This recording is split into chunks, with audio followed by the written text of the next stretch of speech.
What's up, guys? Welcome to the Purple Sector podcast. It's a new podcast that me and Clarky are doing, and it's based around F1 XL and nothing else.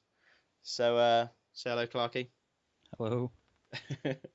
So, to get started, we'll start on Spa actually, the race before Monaco. Um, Clarky, do you want to take us through the League Two race? Well, yeah, no problem.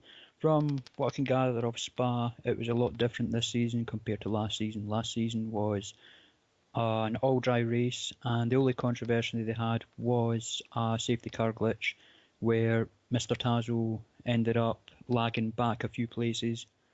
I think it was three in total, and the front three cars in front of him ended up getting bulleted past the safety car and disqualified from the race, which was a real shame. But from what I can gather on this season's one, they started off fairly dry. There wasn't much controversy in and amongst the group of drivers. Um, Zygon was obviously going to be favourite. He's a red hot driver in League Two. Title contender. He's sitting up there nicely, 50 points, clear of Tuna in second. The Force India driver, Tuna, he is really pushing hard. He's trying to give it as good as he gets. But going into the race, we'll have a look.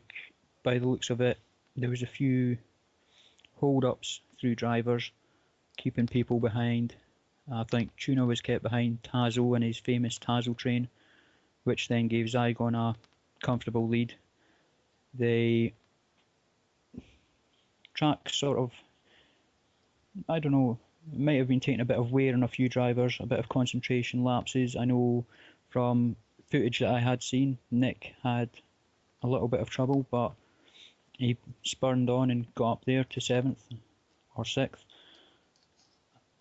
The weather did change eventually though later on, and I think a few drivers might have changed a few places, because it was onto intermediate tyres with about 4 or 5 laps to go, and the end result did obviously come in as Zygon in first, as it would have been predicted. Tuna did give good chase, and the surprise podium finishing spot went to Mr. Tazo, as he'd fucking moved from 14th in qualifying, made his way up through the pack, and I think it might have been down to great strategy, or it might have just been luck of a few drivers having a few issues, but he got his final spot, and by the looks of it, that was that for Spa. Well, League One started very controversially. JG speared into the two favourites, Swain and Jam, and as of yet, I don't think a penalty has been issued. In fact, nothing has been said on the matter really, and you have to ask the question: is that the correct call? What do you think, Clarky? Well, I don't know. I started off third. I believe you were just behind me in fourth on the grid. Yeah. Um, I'm pretty sure Jimmy did start fifth. Now, if you're starting on the odd numbers on the grid, you're on the right-hand side, so you're on the inside. I did sort of come in at the centre a little bit. I noticed Jimmy come flying up my inside, and then the two cars in front just get taken clean out. It was like a silver bullet with FMJ on it, and FMJ is now going to stand for Full Metal Jimmy. But for now, I don't know. I can't remember if anybody did highlight it or anybody did ticket it. If they haven't, this might be the first admins have known about it. But saying that, Linz speaks to Jimmy in a private chat during races. There might be a bit of who knows what going on in there. There Conspiracy. could be, well, we could talk about conspiracy, but you never know. It could be his next season's partner, and the two of them might just chat away. But I know the two of them are good friends, and they chat an awful lot, they game a lot together. But I would have thought he might have looked further into it, obviously, because it was a potential race ruiner for the front two, who could have gotten away and potentially took a podium each. Well, if previous incidents are anything to go by, that's definitely one that should have been penalised. I won't name any from the past, but Yeah. But then it was a battle Branch between me hatch. and you for the it was a battle between me and you for the lead, and I got you on the Kemmel straight. I think were you on a setup on the to the left or something? Because you seem to have no straight line speed whatsoever. Because Fruit Loops took you on the same straight. No, when I first come out the corner, I was quite hesitant. Obviously, if you graze the kiss of death from another driver taking out the front two, I didn't know whether to just power on or try and hold up. And it was a more hesitation before I hit Eau Rouge. Then I just powered on. I was on one to the right, so I'm not going to be on the fastest setup, and I'll probably be caught by people on two to the right. But as soon as I come up Kemmel Straight, I seen you'd pass me, and then Fruit Loops got me just before the braking zone. I did sort of, well, hesitate going into that corner as well, and fear of a side pod glitch, which is quite famous around these parts. Yeah, it happened to me in the very last corner. Yeah, so I was quite hesitant. So instead of trying to take the corner, I just sort of cut across and slowed myself down. Um, Reserve driver, Scott's Metroid took the win, and I think he came from the back. I don't think they set. I think they set qualifying laps, him and Detox, but they didn't set competitive ones. Um, and they definitely had a big influence on the race, finishing first and fourth. But I think he was definitely a league above the rest on at Spa. Like I couldn't. Spa's one of my best tracks, and I couldn't touch him. So it was between me and Fruit Loops really for the remaining places on the podium, and I did think that Detox was going to catch up and take us both, but it didn't happen. So Well, I don't know. It's a lot of controversy and conspiracy about reserve drivers, but you have to also look at the highlights of the race. Turn one, the two leaders that set first and second for qualifying got taken out. If they didn't get taken out, would the results have changed completely? Would they have been on 1, 2 on the grids up front on the podium? Who knows? I know a few other drivers took a few knocks throughout the race. I took a knock myself going into turn one. Side pod glitched, unfortunately. I then got another side pod glitch going through Les Combes, and I believe Fossey locked up in Les Combes as well. So there was 2 or 3 drivers there, and at that point, I think Scott's Metroid and Detox were still behind most of the grid. And then the only other incident that I did see was at the bus stop chicane. It was Linders versus Joe. They were both sort of bumper cars side by side. Unfortunately, side pod glitch happened to Joe, who was on the outside trying to turn into the bus stop.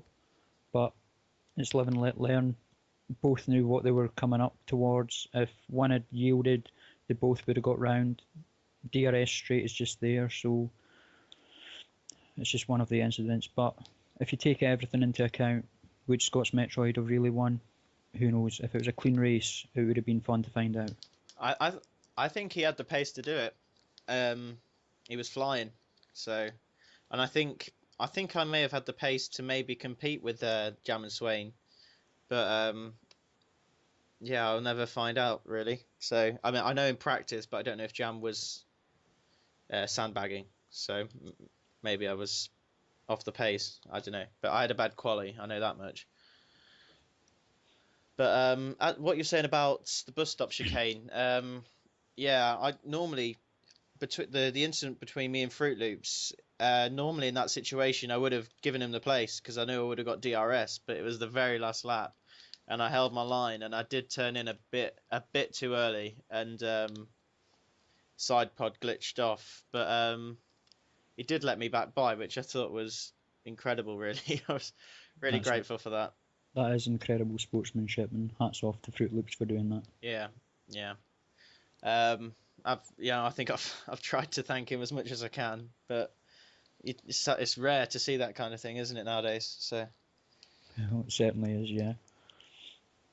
I think the last time I got past someone on the line was when reserve driver Cupcake was trying to let by one of his buddies, and I ended up getting past him and taking the 10th place. I think that was Spain. Yeah, that was Spain actually. I think it was him and Speed had a small collision on the final Speed wasn't corner. there then. I think it was Delta. Was it? It might well. I don't know who it was. It's been a, a long time since Yeah, Spain. it's been a long season. Yeah, it's been a good season though. But moving on, we can go on to Monaco, and I'll let you start with League One.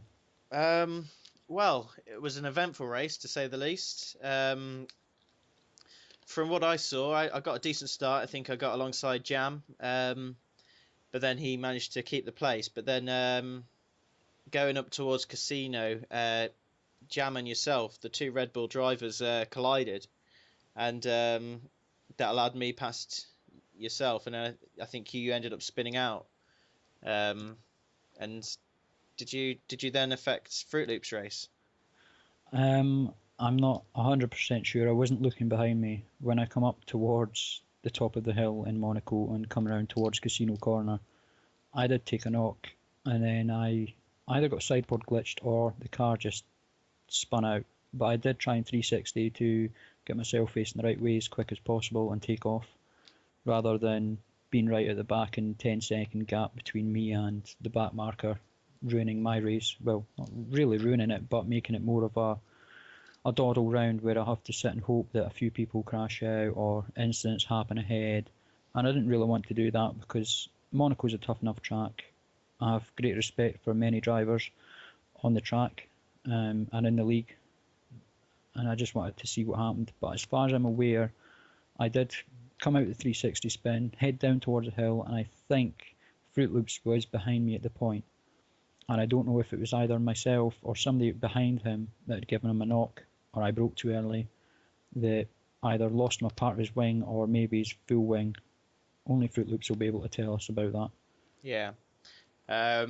Matty was favourite to win, and Swain obviously is very good at the street circuits as well. But from what I can tell, Scott's Metroid had a lot of lag and put Matty off and ended up costing him the win. So I'm sure he'll be disappointed, but at the same time he got a podium at Monaco, so he can't be too disappointed. Well, no, I can't really be too disappointed.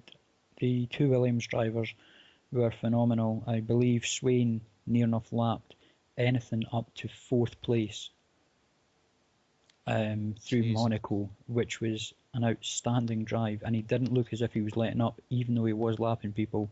He was going for the kill. I Uh, managed to unlap myself actually. Yeah, showing my top quality. I think I was about 3 laps down by that point and had about 4 or 5 drive-throughs. But well, fair it was play. I was just messing around to be honest. And I think I ended up actually throwing my car into the air at one point. So really, I should have calmed down. I could have ruined Swain's race, but yeah, luckily that didn't happen.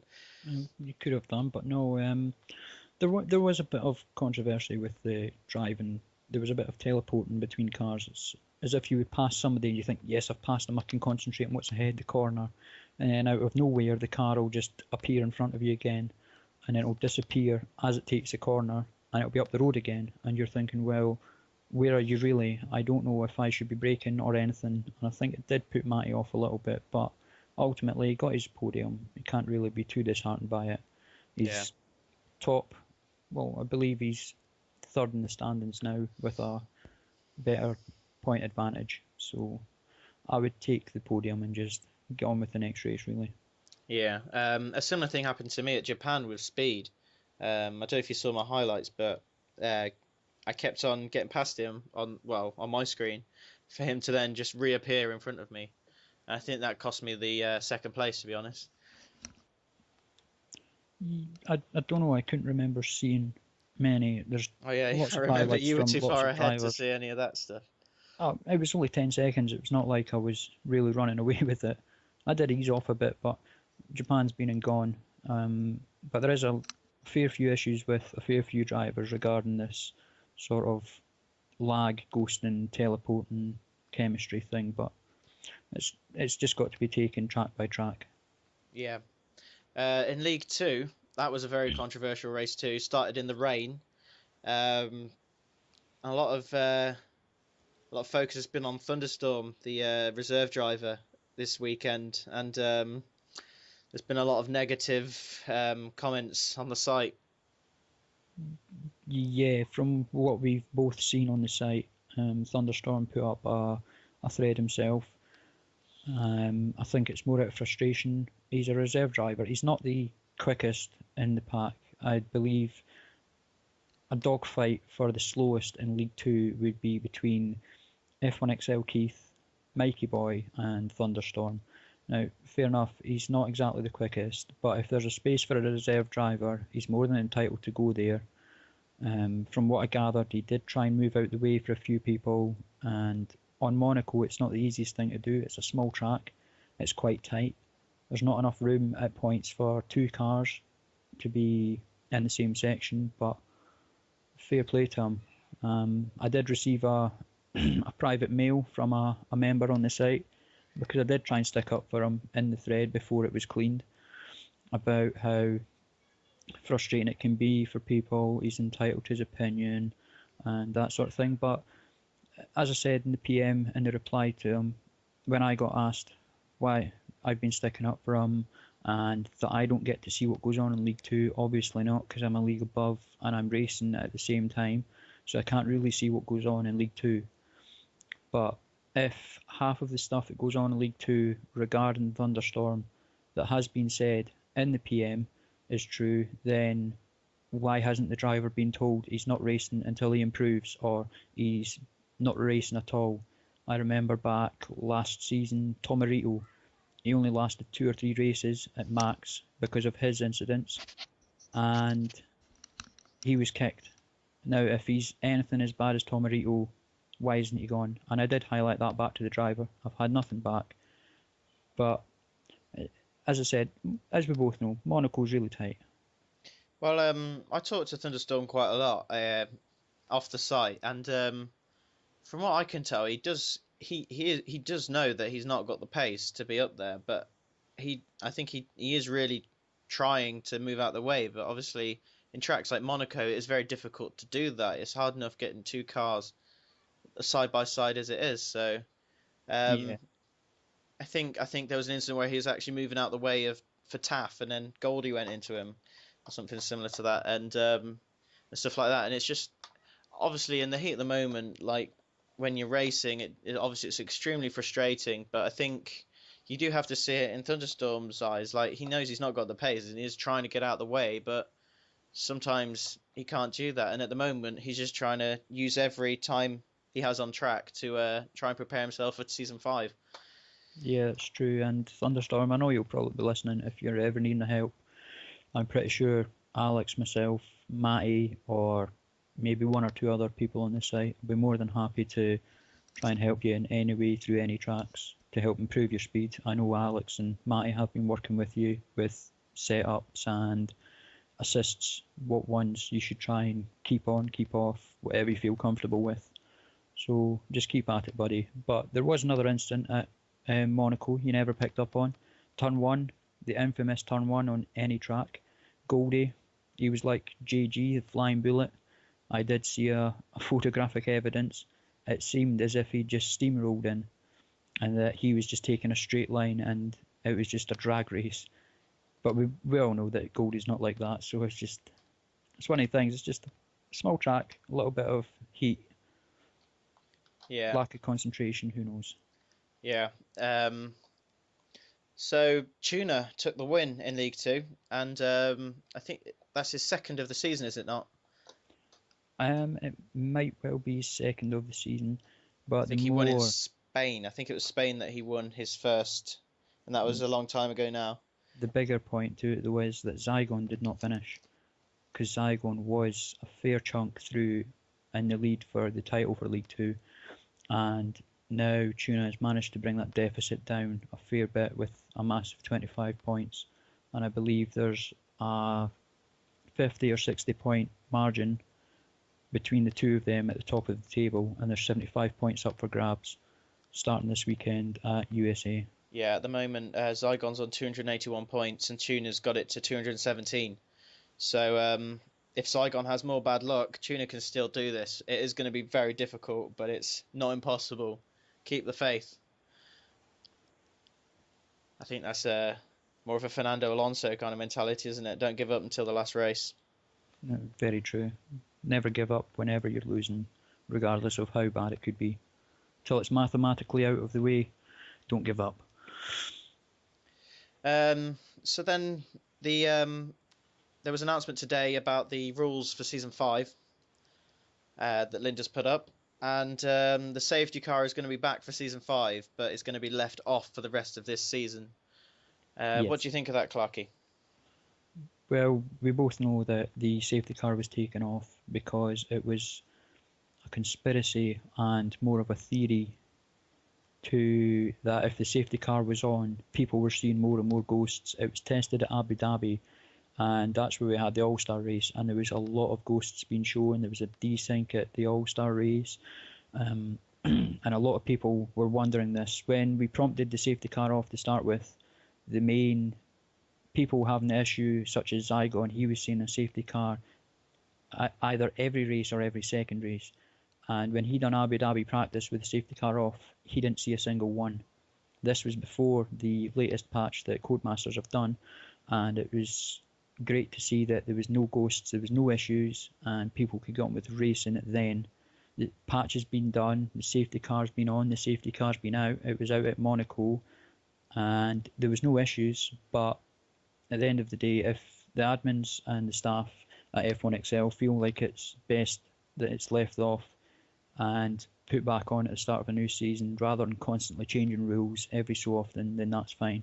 As long as the rules are there in place, clarified, and basically iron stamped in there Yeah, I and think kept that way for all of season 5. yeah, I think it's good that it's good that's going to be it now. There's no more changes.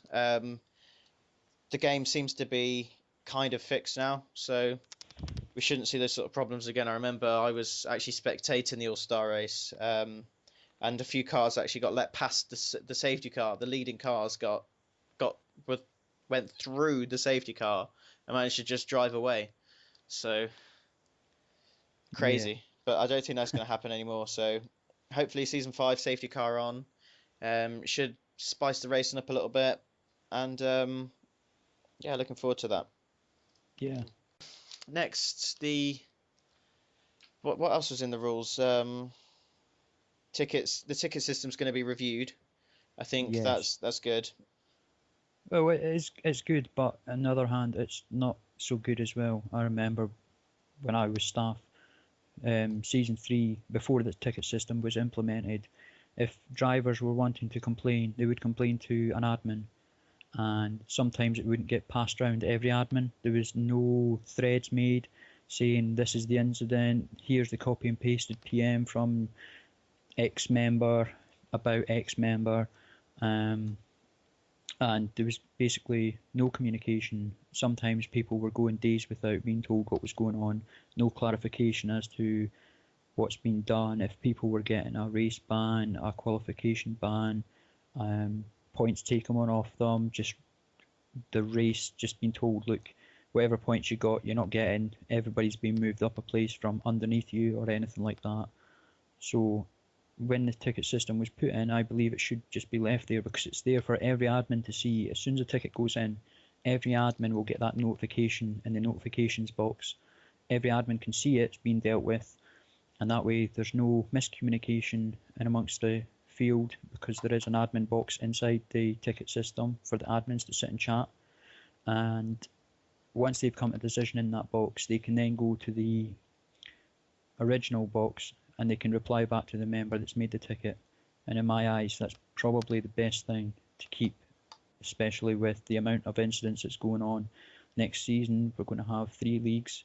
We're going to have fairly different drivers in different leagues. It's going to take a little while to get used to each other. And if any incidents go, for instance, you can PM Linders. Linders is very active, but if he's got 6, 7, 8, 9 PMs from people, he's got to try and get through as many of them as possible. He might need help with this, he might just go alone, who knows. But in my eyes, ticket system is there for a good reason and it should be kept. I think I spoke a bit about it briefly in my spotlight interview, but I'm glad it's been reviewed. And if the admins do hear this, I do think that there needs to be some kind of consistency in the penalties being dished out because as we've seen, especially earlier on in the season when the ticket system was introduced, people were getting penalised for their incidents, and now we've gone past Spa where JG took out the two favourites for the win and dramatically influenced the result, but received no penalty. And you can say it's a race incident, but you could say that about anything, really, couldn't you? And obviously, no one does this sort of thing on purpose, but an act like that has to be penalised, in my opinion. So, and I don't think it should take a ticket to necessarily get that done. Because that means that people are kind of taking penalties into their own hands, really. If no one puts a ticket in, no one gets penalised, and I don't think that's right. It's a very true point.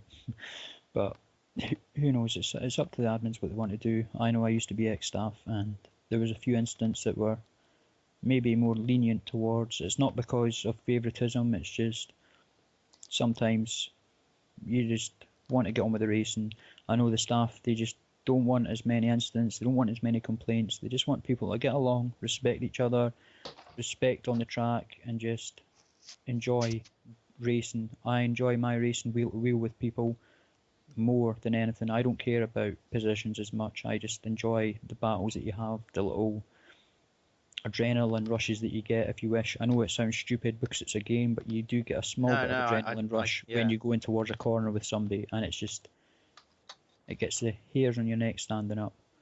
But no, hopefully there'll be less of this and just more enjoyable racing, really. Next season will certainly see a difference, and hopefully there's a bit more lenience. They've got, well, not so more lenience, a bit more strictness about rules and such. We had Bontabullets has got a race ban at Abu Dhabi for deliberately taking yourself out, but that was obviously intentional. We did see that. Yeah, and he admitted to that in his highlights. Well, he even said that in his commentary. Yeah. I'm not letting him past. So, it's hard because people that have footage can show this, but for people like JG, myself, lenders that don't have capture cards to record races, it's hard to sort of do word for word.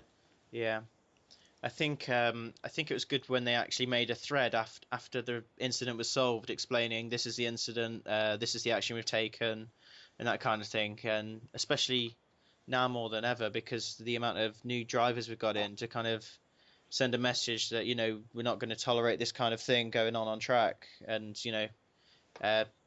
just prepare yourself for that. Yeah. Okay, now we've done season 5, we can look forward to next week's race, which is over in USA. Austin, Texas. What a fabulous track that is. Ooh. No, don't say that. It's a fabulous track. A lot's changed on it since last season. There was high res and curbs. It looks more like a street track now. The curbs seem to be lowered, and you seem to just ghost over them without any problem. But yeah, we can look into that now. I'll dive into League 2 for us. League 2 last season we had Commander Lowe, who is no longer with us. Legend of the sport. The Ferrari. Yeah, he took the win last season. I believe it was wet for part of the race, and I believe I had a howler, and I was actually lapped by the man himself, which was a shocker because we were having a title fight, but it was okay. We got on with it. It's just one track that you lose, another track you gain. You can't be too disappointed with that, really. The guy's talent just, it blows my mind.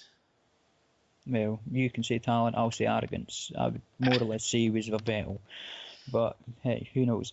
No, but Commander, he took the win there last season.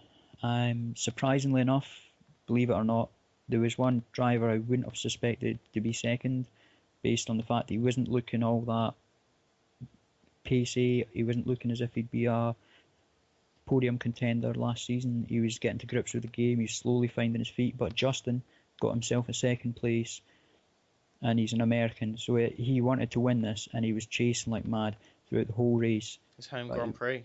His home Grand Prix, but he was just unfortunate not to get there. But he took second, and The next one will extremely put you off as to why. I don't know how it's done, but Pikey managed to get third last season. He's not looked anywhere near a top 3 this season, and you'd expect somebody that had a bit of pace last season. Fine, it's a sort of different layout, the cars feel different, handling's different, tyre scaling's there now, tyres wear a fair bit, but he got third last season, which was fair play to him, and hopefully maybe just a bit more this season. But we can look onto this season's. We have Zygon and Tuna fighting at the top. They look as if they just want to battle out and thug away, which is fine because you would normally put them in a top category. But for myself, coming into this race, I would tip off Justin. It's his home race. The track's a little bit more lenient, despite all the changes in the cars. He might just be able to do it. He has shown pace this season. He was running pretty well earlier in the season, but he's had a few disconnects and a few frozen games that has just chucked him out, unfortunately. But I would tip off the Ferrari driver to pick up maybe a podium. Tazo's shown a little bit of podium potential, but around USA, I'm not 100% sure. Goldie, last season, I can't remember where he finished or if he finished, but I would maybe say a top 6 for Goldie. Nick, I'm unsure about. He come in the tail end of last season. He'd never done USA. USA was a bit earlier, so it's going to be intriguing to see where he is, because he is a top driver in my eyes. He has got the potential to be at the top, and if he stays in the lower league for next season, I believe he could nick the title for League 3 next season. Maybe along with Justin if he's kept there as well, but who knows. But no, the track it's a difficult track. You go uphill towards turn 1, it's very deceiving. You come down off that, you go into the S-bends, you then come down the hill, tight left, onto the DRS straight. Now, we both know a lot of fighting's going to go on. But I predict for League 2, I would say Zygon, Tuna and Justin for a podium. And hopefully a full dry race, because all they ever seem to get is interchanging weather, which is what I wish we had in League 1. Yeah, we've had such a dry season, really, except for the first couple of races. But moving on to League 1, Matty is looking quick so far. I think today he set a 1:37.1 in qualifying, which is a good 6/10 quicker than anything I can do. The XML drivers, they're looking quick, as always. Jam is looking quick as well. It's been a lot of reserve drivers so far in practice, so it's hard to judge. But I think speed is going to be up there. I think Linda's is looking quick as well in the McLaren. He definitely gave me a run for my money last night. And yeah, I think depending on how many we have in the lobby, full drivers that is, I think if there's enough XML guys in the lobby, they'll run away with it, with maybe Matty and Jam up there too. I don't know, it all depends on certain things. I believe Madman isn't racing for the rest of the season. I don't know if you want to get in another driver. I didn't even know about that. What? Yeah, well, he's not been seen for a long time, has he? He broke his wrist, but I thought he was supposed to be coming back. But I'm gonna have to try and get hold of him. But I've not seen him on Xbox or anything lately. So if he is deciding to leave and not drive for the rest of the season, XML guys, there's a seat going at Toro Rosso. Anyone want to drive for Toro Rosso? Anything to get a few constructor points in, but no. Well, we can beat Lotus if we get a full driver lineup. I'm telling you now, we can beat Lotus in League 1. That is. Well, who knows if it can be confirmed, Madman out and then another person in, then well, I can't see why not. It's 3 races till the end of the season, so I can't see what the problem would be. Everybody's done their 3 practice races to be eligible to drive, and then it's just pretty much up to yourself. You've got the finances there at your disposal, so it'll be it'd be an interesting thing. But on to this weekend. If it is a full lobby and there's only one or two reserve drivers in there, and I believe Fruit Loops is there this weekend, I think. No, I think Fruit Loops is he's away this weekend. That's what Oh, he he's told me last away. night anyway. Oh, so we could be talking potentially 2 or 3 seats if Delta turns up or not. Um, so it could be 3 potential reserve drivers. I believe High Speed might be one, and then 2 XML guys in there. Well, High Speed's not too bad. I'm not really seeing an awful lot of them. Can't really comment. The XML guys are obviously incredibly quick, stupidly quick indeed. But I would predict them for a top end. Depends on where they qualify, if they qualify, how they do on the track, if they like the track, the weather. Who knows? It's a mix up that could happen in League One, but without them and with us having a full podium and a full lineup, my podium would be Matty to win, and then Swain, Speed, and Jam to fight for that final 2 spots on the podium. I I think know. I think this circuit's going to suit Speed. No, Swain. Sorry, I think it's going to suit Swain. I don't know why I just do. So Well, as we said earlier, it's more the track's different. It looks more of a street circuit track based on how the curbs are now sitting. So, with that being said, Swain and Matty to slug it out, and I do pray that it's going to be a slug out until the very last lap and the very last corner, because that would be one way to end a race at USA for the final season here. yeah, I think it affects us quite a lot actually, doesn't it, Clarky? Because we're both fighting Matty for that third place spot, and if he manages to run away with it this weekend and we don't get good results, it could well be over for the third place in the championship.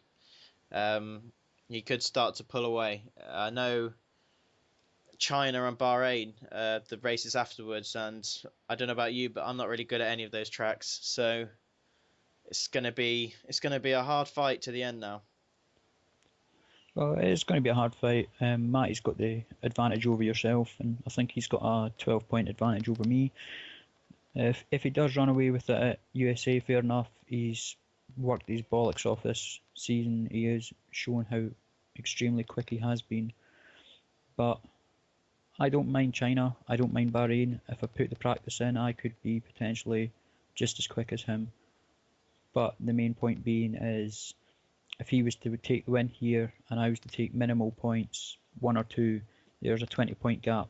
You add that on to the 10 or 12, there's 30 points in over 2 races, 50 points up for grabs at 2 different tracks with the drivers that we've got in Swain, Speed, Jam, Matty, the XML guys if they get in under reserve. To take a win out the last 2 tracks would be near impossible. I'd have probably more chance in winning the lottery than beating any of the guys at the next 2 tracks. Well, I think that's it then for the first episode of the Purple Sector. The Thank you purple very much. sector. Thank you very much for listening, and let us know what you thought of the podcast in the comments below, and we will welcome guests for the next episode. So let us know if you want to be on the show. Thanks again, and we'll see you next week for the roundup of the USA Grand Prix.